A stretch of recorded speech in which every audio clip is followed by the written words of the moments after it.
Some of these engines ran past 1 million miles without a rebuild. Some of these trucks are still on the road right now, hauling freight across America, older than most drivers behind the wheel. We're not talking about restorations. We're talking about semi-trucks engineered so well in the 1980s that time itself couldn't kill them. These are the 10 semi-trucks that were built to run forever. Number 10. The Peterbilt 359. If you want to understand why truckers say the 1980s were the golden era of big rigs, start right here. The Peterbilt 359 was first introduced in 1967, but by the time the 1980s rolled around, it had evolved into something genuinely special, a machine that owner-operators trusted with their entire livelihoods. The 359 was built on an all-aluminum body with steel roof corners, a combination that gave it an incredible structural lifespan while keeping the weight manageable. Under that long, iconic hood sat the Caterpillar 3406B engine, rated at 425 horsepower, mated to an Eaton Fuller 13-speed transmission. The standard wheelbase measured 250 inches and the gross vehicle weight rated at 50,000 pounds. You could also spec the 359 with a Cat 3408, which was an even larger V8 diesel that very few competitors could accommodate under their hoods. The 359's engine compartment was so generously sized that virtually any engine and transmission combination could be ordered from heavy logging configurations to produce haulers running interstate routes. What made the 359 truly immortal was its mechanical simplicity. There were no black boxes telling you what was wrong, no emission systems complicating every service visit. If something broke, you fixed it with hand tools on the side of the road. Drivers who ran them will tell you that a well-maintained 359 felt like it would run clean through the end of time. And many did exactly that. In July 1986, Peterbilt announced the final production run of the 359. The last trucks off the assembly line were numbered limited editions, some with unique custom paint jobs, referred to as the 359 Classics. Production officially ended in 1987, and it was succeeded by the Peterbilt 379.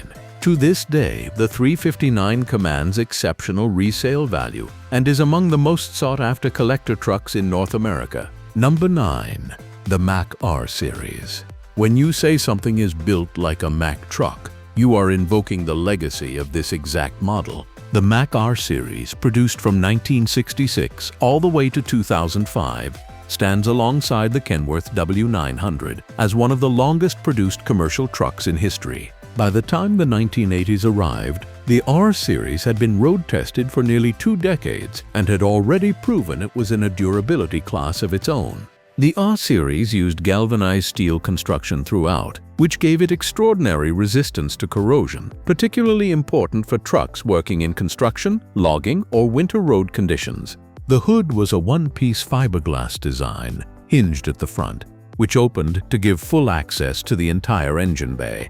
This setup became an industry standard copied by every major truck manufacturer. The cab featured height-adjustable driver's seats, increased sound-deadening materials, and an interior that was redesigned in 1973 with a padded dashboard and improved ergonomics. During the 1980s, the R Series ran Mack's own all-mechanical 6-cylinder engines, specifically the E6 series in both 12-valve and 24-valve configurations. The 2-valve mechanical engines were produced through approximately 1989. These engines are legendary in the industry for their ability to keep running in conditions that would destroy other power plants. Paired with Mack's own Maxitorque transmission and the famous Mack 5-speed with a range section, giving the truck 5 reverse gears, the drivetrain was nearly indestructible.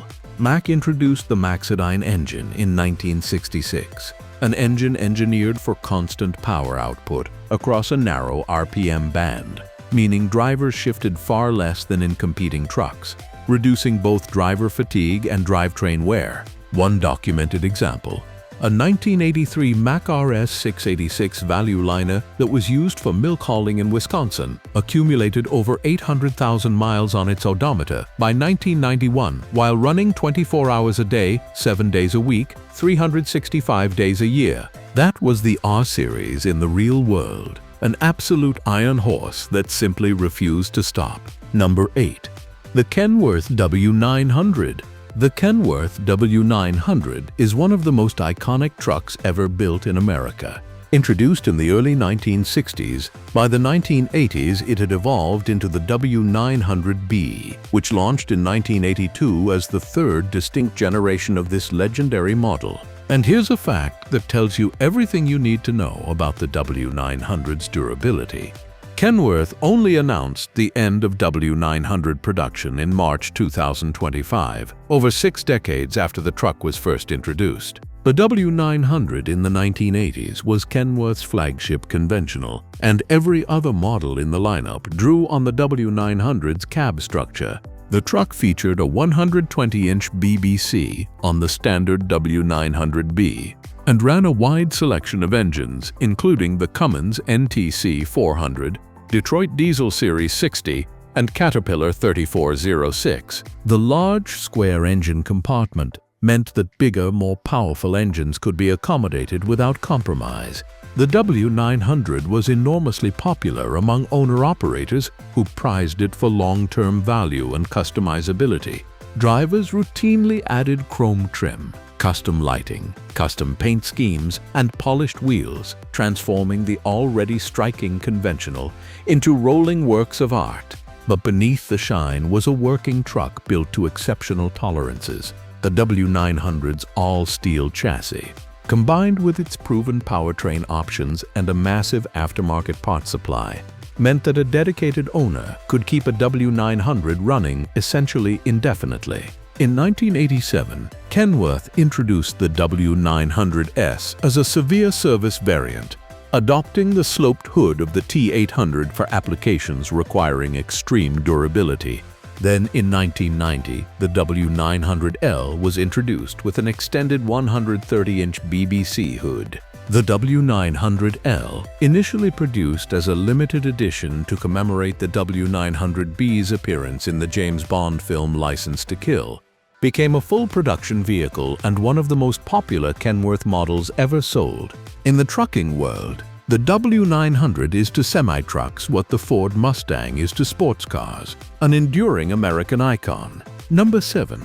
The Peterbilt 379. When Peterbilt retired the 359 in 1987, they replaced it with a truck that would go on to become arguably the most famous semi-truck ever built in America. The Peterbilt 379 entered production in 1986, sharing the same 1100 series cab with the 359, and remained Peterbilt's best-selling model for 20 consecutive years until its discontinuation in 2007. The 379 was built in 2 configurations, a 119-inch BBC standard length and an extended-length hood version with a 127-inch BBC. The extended hood version became particularly legendary among owner-operators. The truck featured redesigned headlamp clusters, horizontally mounted windshield wipers, and was offered in 4 standard detachable sleeper sizes. The 379 also added turn signals mounted directly on the headlamp housings, a design touch that helped standardize rectangular headlamps across the entire Peterbilt lineup.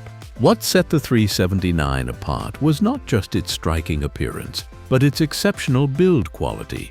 The interior was offered in platinum, accent, prestige, and American class trim levels, with a spacious contoured dashboard that allowed drivers to monitor instruments while maintaining clear sightlines to the road.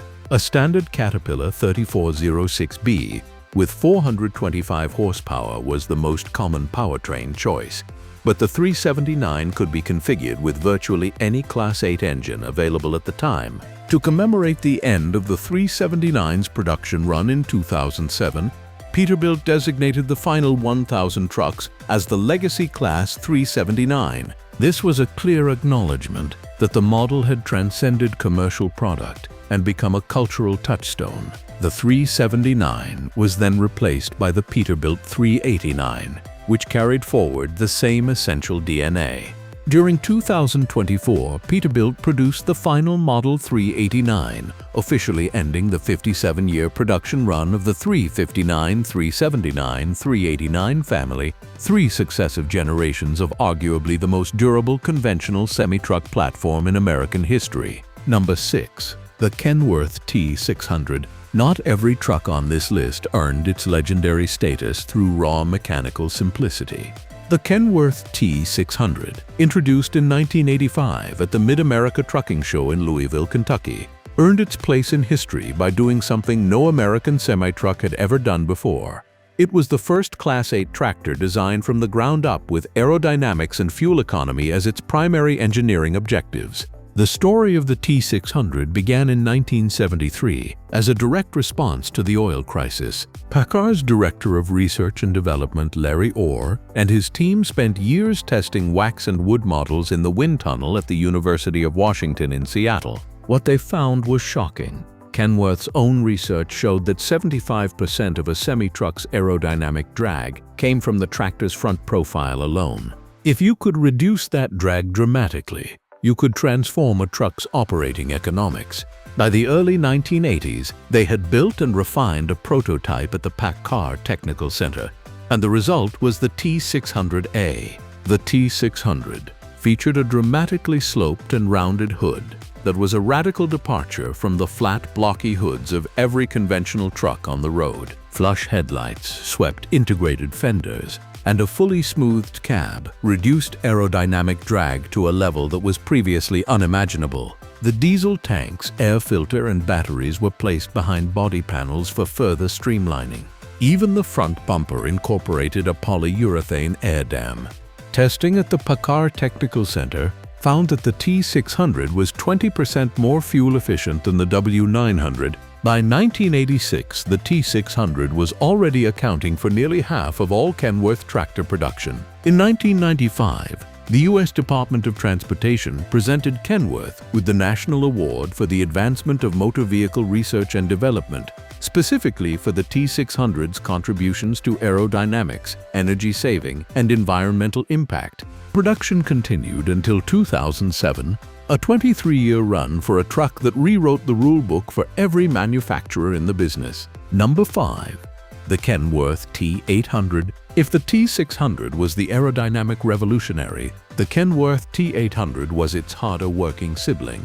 Introduced in 1986, just 1 year after the T600, the T800 took the T600's sloped hood and set-back front axle design and applied it to an entirely different purpose: extreme heavy-duty vocational work. Where the T600 was optimized for long-haul highway efficiency, the T800 was built to handle the most punishing applications imaginable: logging operations in the Pacific Northwest, mining hauls in Nevada, oil field service in Texas and North Dakota, aggregate hauling, heavy construction, and tanker operations across the continent. The T800 was designed with a heavier chassis and more flexible axle configurations than the T600, allowing it to be configured as a tandem, triaxle, or even quad-axle unit, depending on the specific vocational need. Kenworth officially dubbed the T800 the ultimate workhorse, and the real-world record backs that up. The T800 has now been in continuous production for over 38 years, making it one of the longest-running semi-truck models in American history. Fleet operators who run T800 report that with proper maintenance, these trucks regularly accumulate 1 million miles and beyond before requiring major overhauls. The engine options available through its 1980s and 1990s production years: Caterpillar 3406, Cummins N14, and Detroit Diesel Series 60 are themselves among the most celebrated diesel engines in the history of commercial transportation. The T800's longevity in production is itself the clearest evidence of its durability. You do not keep producing a truck for nearly 4 decades unless operators keep demanding it. Every year that the T800 remained in production was a vote of confidence cast by the people who depend on their equipment for their livelihood. Number 4. The Freightliner FLD120, the backbone of American freight. Freightliner as a company was founded in 1942 as the truck manufacturing division of Consolidated Freightways. By the time the 1980s arrived, it had become one of the dominant forces in American trucking. And in 1987, Freightliner launched the model that would cement that dominance for decades, the FLD series, with the FLD120 as its flagship. The FLD120 was a Class 8 conventional truck with a 120-inch bumper to back-of-cab measurement, and it was Freightliner's entry into the long-hood, long-haul conventional market. Unlike the aerodynamically radical T600 that Kenworth had launched 2 years earlier, the FLD120 took a more traditional approach, a straightforward rectangular conventional that prioritized reliability, parts availability, and driver comfort above cutting-edge aerodynamic innovation. The FLD120 was available with the largest, most capable engines of the era. It could be ordered with the Detroit Diesel Series 60, which became one of the most celebrated heavy truck engines ever produced, an engine that operators routinely ran to 1 million miles with proper maintenance. The Cummins 14 was also a popular FLD120 option, another engine with a legendary reputation for longevity. Both the setback and set-forward front axle versions were available, changing the shape of the hood and headlight assembly depending on the application. The FLD120 had a production run that extended from 1987 all the way to 2010, 23 years. The FLD Classic, introduced in 1991, used the same cab as the FLD120, but featured a restyled hood and larger air cleaners. It became particularly popular with owner-operators who wanted the traditional long hood aesthetic.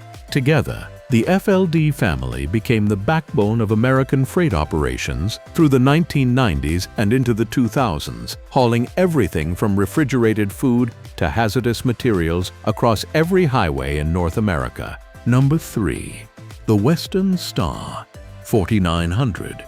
Western Star began manufacturing heavy-duty commercial trucks in 1967 as a division of the White Motor Corporation operating out of Kelowna, British Columbia. When White's truck business was sold to Volvo in 1981, Western Star was deliberately kept separate, sold instead to Bow Valley Resources and Nova Corporation. That independence was crucial because it allowed Western Star to focus exclusively on building the most rugged, premium-quality trucks on the market without compromise. The Western Star 4900 series was the company's flagship product, and in the 1980s it emerged as a symbol of customization, craftsmanship, and extreme durability.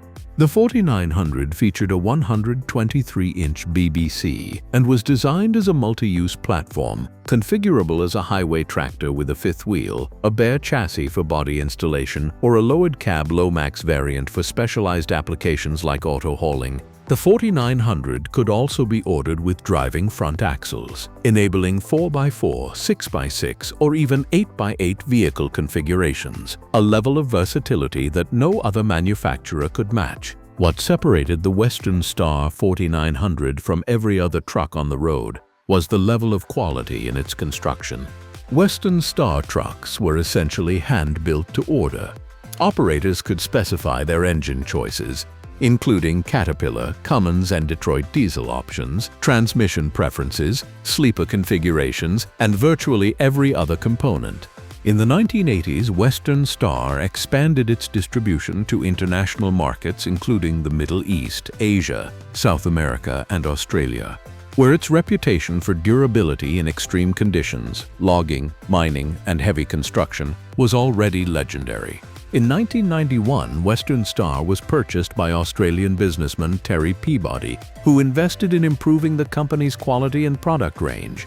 By 2000, when Daimler Truck North America acquired Western Star, it had established an unshakable reputation as the builder of the most rugged premium trucks on the continent. The 4900 series continued in production for decades, eventually replaced only by the 49X in 2022, over 55 years after the original 4900 first rolled out of the Kelowna plant. Number 2. The Ford L Series Louisville line. There is no truck on this list that is more underappreciated than the Ford L Series Louisville line, and that is a genuine injustice. The L Series was Ford's first dedicated Class 8 conventional truck. Introduced in 1970 and named after the Louisville, Kentucky plant where it was assembled, it was a landmark achievement, a truck that competed directly with the Kenworth W900, Mack R Series, and Peterbilt 359 from its very first year on the market. Through the 1970s and into the 1980s, the L Series evolved steadily. The LTL 9000 long hood variant, introduced in 1976, was specifically designed to compete with the GMC General, Kenworth W900, Mack Superliner, and Peterbilt 359. Fitted with a set forward front axle and a longer hood, it had room for the largest diesel engines available. The L9000 designation denoted the heavy-duty Class 8 tractor configurations, which were among the most popular heavy haulers in fleets across North America throughout the 1980s. The Ford L Series was built at the Kentucky Truck Plant in Louisville and offered a wide range of powertrain options, including Cummins, Caterpillar, and Detroit diesel engines. The combination of Ford's manufacturing quality, a broad dealer network, and an enormous parts supply made the L Series an extremely practical choice for fleet operators who needed reliable trucks that could be serviced almost anywhere in the country. Fleet managers repeatedly pointed to the L Series' straightforward engineering as one of its greatest assets. It was a truck that mechanics understood intuitively, and that meant less downtime and lower maintenance costs over hundreds of thousands of miles. The Ford L Series remained in continuous production until 1998, a 28-year production run. Even after Ford exited the heavy truck market, the L Series trucks that were already on the road kept hauling. There are well-maintained examples of 1980s Ford L9000 still in commercial service today, a testament to an engineering philosophy that prioritized durability and real-world practicality over novelty. Number 1. The International 9300. The International 9000 series has one of the longest and most storied production histories in American trucking. The model range was first introduced by International Harvester in 1971 and ran through 2017, a remarkable 46-year production life. By the 1980s, the truck had evolved into one of the most dependable conventional tractors on the American highway. The 9370, which was renamed the International 9300 in 1989, was a conventional cab highway tractor that had been refined over nearly 2 decades by the time the 1980s came around. It offered multiple hood lengths, multiple cab configurations including day cabs, and a variety of sleeper sizes, and was available with single or tandem drive axles. The International 9300 was a powerful, adaptable machine that fleet operators chose specifically because of its proven reliability over hundreds of thousands of miles of service. International's powertrain options during the 1980s were genuinely outstanding. The DT466, International's own medium-duty diesel engine, offered in the broader International lineup, became so legendary for longevity that it is still referenced in trucking circles today as an engine that runs practically forever. For the Class 8 9300 tractors, options included Cummins and Caterpillar engines, as well as International's own Navistar engines, giving fleet operators flexibility based on their maintenance preferences and existing shop capabilities. What placed the International 9300 at the top of this list is the combination of its extraordinary production longevity, its documented real-world durability in fleet service, and the sheer volume of 9300s that accumulated million-mile odometers in commercial freight operations during the 1980s and 1990s. International's manufacturing facilities produced these trucks to tolerances that allowed properly maintained units to run at full commercial capacity for decades. Fleet operators who maintained their 9300s to factory specifications reported engine and drivetrain lives that consistently exceeded 1 million miles, a milestone that the broader trucking industry now accepts as achievable, but that these 1980s International trucks were demonstrating when it was still considered extraordinary. The International 9000 series truck line finally ended production in 2017, after 46 years. That longevity in production is not a coincidence. It is the direct result of a truck that earned the trust of the people who staked their businesses on it, day after day, mile after mile, decade after decade. If you found value in this video, Hit the like button and subscribe for more deep dives into the machinery that built and continues to move America. Drop a comment below telling us which of these legendary semi-trucks you would want to drive across the country. And if you have personal experience with any of these rigs, we want to hear your story.